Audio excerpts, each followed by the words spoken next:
We all want to avoid living paycheck to paycheck and be financially stable so we can invest for the future and on occasion spoils ourselves and our family.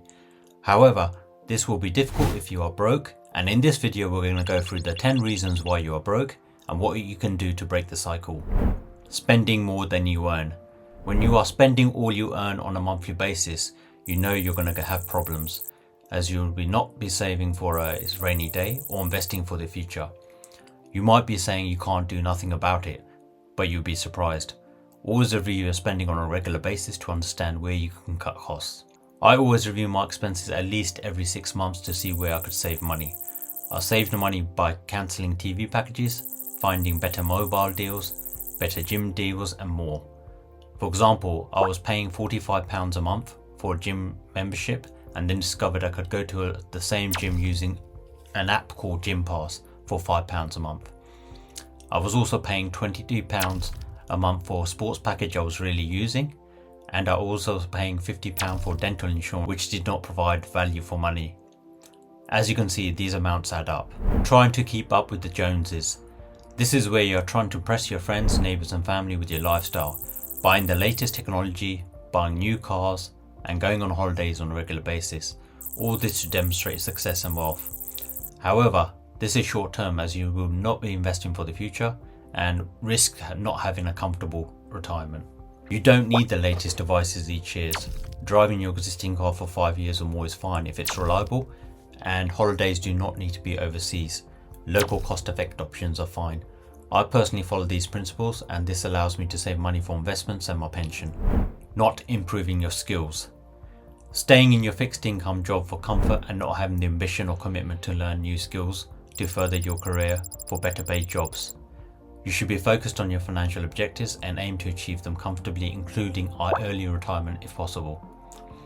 When I was young, I was doing minimum paid jobs as a waiter and postal worker, and this drove me to further my education and skills for higher paying jobs.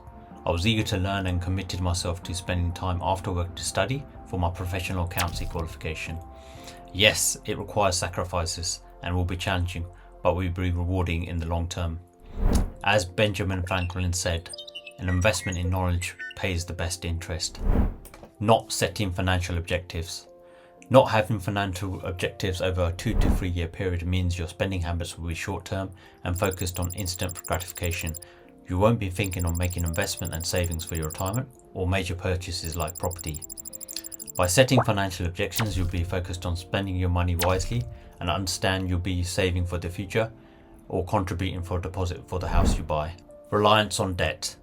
The buy now, pay later culture is popular today. Many people take up offers from retailers to buy the best product they want without thinking about the level of debt that is increasing in the future that will need to be paid off. This could go to your savings investment in the future. I always make sure I have the money to pay for an item or save up for it if it's expensive, making the relevant allocations until I could afford it. This ensures I don't have a debt pile and high interest payments to pay in the future. As Thomas Jefferson said, never spend your money before you earned it. Not considering value for money. Buying products and services because the brand is considered elite.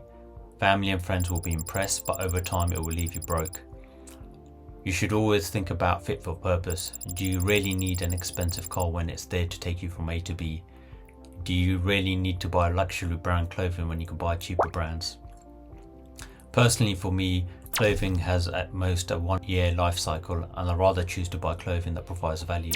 A car loses market value over time, so I'd rather buy a second-hand one at a reasonable price, knowing when I sell it I have minimised the depreciation. Going along with the crowd. You may have a group of friends who like to go out and have a good time.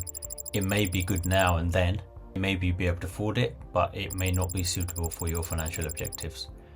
You also may be in a job and stuck in the 9 to 5 routine and happy to go along with it because others are. There is no harm to research what opportunities there are out there that could increase your future income potential. I've explored personally myself affiliate marketing, cryptocurrency and now YouTube. As JFK said, conformity is the jailer of freedom and the enemy of growth. Poor time management. Going with the flow on a day-to-day basis and not realizing you're not saving enough for your retirement or to pay off all your debts by the time you're not working. You need to be proactively managing your time to ensure it's allocated to health, fitness, family, fun, and also dedicating time towards any aims you have for the future. I personally made sure I allocate time to do my professional qualification. This meant spending time in the evenings, weekends, and taking annual leave to study.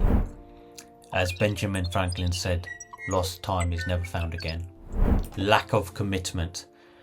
Setting yourself targets and goals and giving up after a few weeks as you become demotivated or bored. You need to remember that it's the small steps that lead to a giant leap. Take me, for example, starting this YouTube channel. My small steps are to publish a video weekly with the longer term aim of growing the channel.